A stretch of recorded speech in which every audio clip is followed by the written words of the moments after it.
पुणी market complex रे निया भुवनेश्वर मार्केट कॉम्प्लेक्स रे भयंकर अग्निकांड सीआरपी छक स्थित प्रियदर्शिनी मार्केट रे निया टेडी दुकान रे निया लगी व्यापी जाइछि। मार्केट कॉम्प्लेक्स रो एकाधिक फ्लोर को निया व्यापी जाइछि।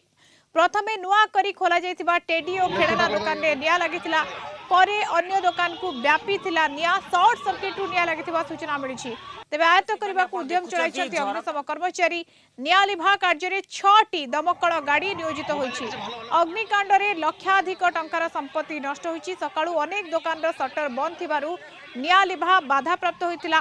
किछि दुकान रो शटर ताड़ी निया लिभाइछथि अग्निशम कर्मचारी। मेन हूँ एसी सर्ट सर्किट रे निया लगिला। दीटा का दुकान बनीता गिफ्ट शॉप दीटा दुकान थिला, से दीटा का दुकान पूरा निया लगी चारियाड बिल्डिंग सारा हो जाइए, जहाँफल जना पड़ा जे टोटाल बिल्डिंग रे निया लगी। कौन दुकान निया लगी ना, दीटा दुकान निया लगी।